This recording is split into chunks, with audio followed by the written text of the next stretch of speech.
depression, he looked at that ring during the good times in his life, when things were going well in his kingdom, where the economy was booming, when his health was very strong, when he had a wonderful relationship with his wife. He still looked at that ring to remember, this too will pass. So he never took the good times for granted. When the economy was strong, he wouldn't just spend all his money, he put some aside, because he knows that the bloom in the economy will pass. With his wife, he never thought that, oh, just because she loves me today, that she won't argue with me tomorrow. And so he was extra nice to his wife, realizing the good times will not last, that too will pass. And even his health, even though he felt fit and strong, that didn't mean he shouldn't exercise and eat good food. Because even your health, you may be healthy today, but if you don't care for it, if you take it for granted, it all falls apart. And so that little ring, this too will pass, solved a lot of the problems in his life. The bad times, he could endure them, and the good times, he cultivated a lot of care and effort. They lasted longer than anyone could remember. He became a very well-loved king and emperor. And of course you know who that emperor is, it is you, over your life. So please remember that. That's such a great story that one of my disciples over in Perth, he went to his jeweler and got a gold ring, and it's got those words described on the outside, this too will pass. Because it solves all your depressions. Everybody who comes for counselling to me because they've got a difficult time in their life and things are going wrong, that's the first story I tell them, it will pass. You know, your health, the difficulties, the problems. Remember, it's not going to be there forever. It's going to go. You're going to look back on that sort of difficulties sometime along in the future. You look back and you smile on it. All the difficulties which I have had in my life, I look back upon them and, oh, when they're right in front of you, they're enormous. But when you look back upon them, oh, they did pass, and they weren't as big as you thought they were. There's sometimes that just people just overreact to the difficulties of life, which is why they get depressed. They think the whole world is coming to an end. You know, somebody actually showed me the last time I was in Malaysia, only last month, on the way back from Malacca to the airport, they showed me on their phone about what's going to happen in 2012 and how Malaysia, you're going to go under the water. But Australia, we're going to survive because of our good karma over in Perth, I reckon. But of course, I guarantee that's not going to happen. It's not going to be the end of the world. But then sometimes people like thinking depressing thoughts. So look, instead of actually thinking depressing thoughts, we can actually think of like the positive part of life, because we make just too big a thing about these so-called predictions. Which is, so the second story which I tell people when they're having a hard time and getting depressed, I use the simile of my hand. How big is my hand? Does anyone know how big it is? Actually, it's now so big that I can't see any of you. All I can see is my hand. I can't see anything about life. I can't see the trees, the birds, the beautiful people, the Buddha statues. I can't see anything. All I can see is my hand. Is it my hand's fault? Or is it the fact that I've lost perspective? So obviously I've lost perspective. I'm holding it so close to me I can't see anything else in my hand. When I put my hand where it belongs, at the end of my arm, yeah, I can see my hand. It hasn't got any smaller, but I can also see all of you as well. That's why people get depressed. Sometimes they just lose perspective. We just need some kind person, wise person to say, yes, it's a bit of a problem, but put it in perspective. It's not that huge a problem. Life goes on. That's just like, say, when somebody dies. When somebody dies, people get so sad because it's someone close to you.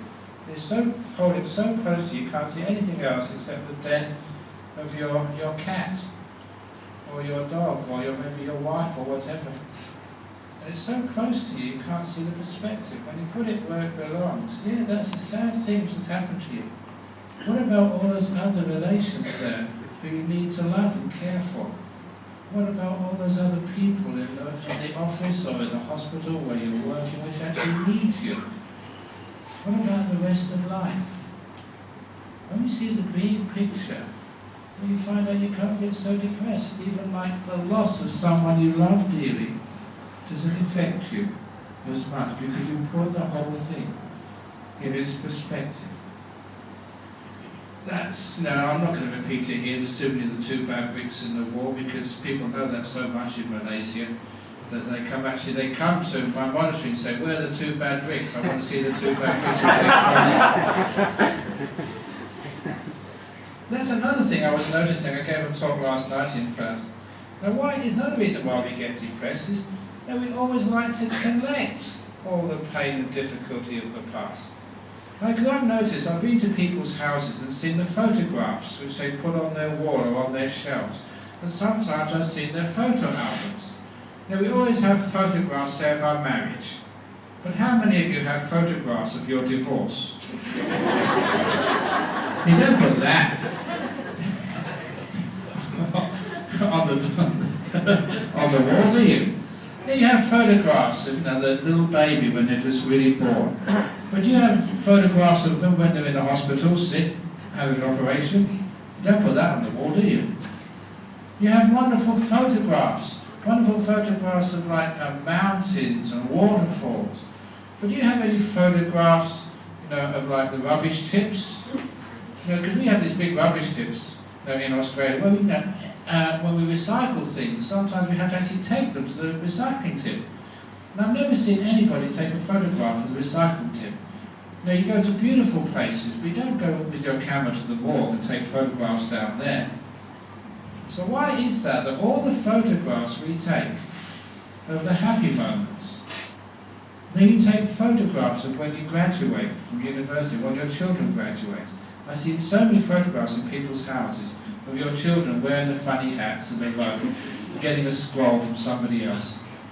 But how many of you have photographs of you doing examinations? Or working in front of the computer? When it gets to photographs, we only collect the happy moments. But when it comes to what we remember, we only collect the unhappy moments of our life.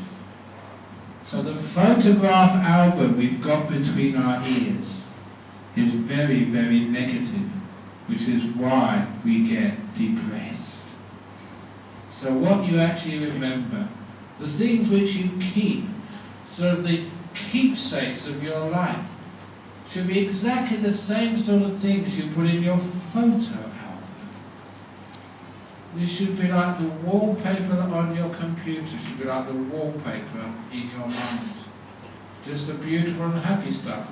And this is actually how we actually develop this positive meditation attitudes from Buddhism, which actually work. We actually get happier because we keep the happiness.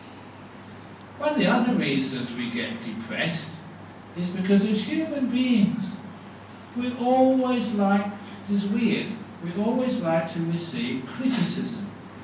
But very few people know how to receive praise. Even, the good friend who was I think he was the president of the Young Buddhist Association of Malaysia for a long time before he moved to Sydney, M. Tan. He's a psychologist and very, very good man. And I was at a conference with him about 9 months ago over in Sydney, listening to his talks. He's very, very funny. And he was actually saying that research in psychology has proven that before someone actually can receive praise, before it actually gets in there, it has to be repeated for about 15 seconds before it's accepted. If you just say something, thank you, you're a wonderful person, that's a great thing you've done, they just don't hear it. It doesn't go in. So look, if you want to say praise your wife when you go home, because you had a nice go sit again. There you go.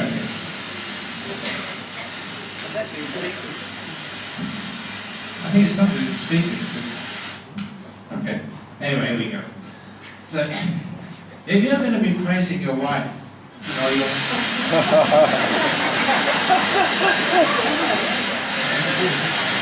somebody doesn't like praising wives. If you're going to be praising your husband,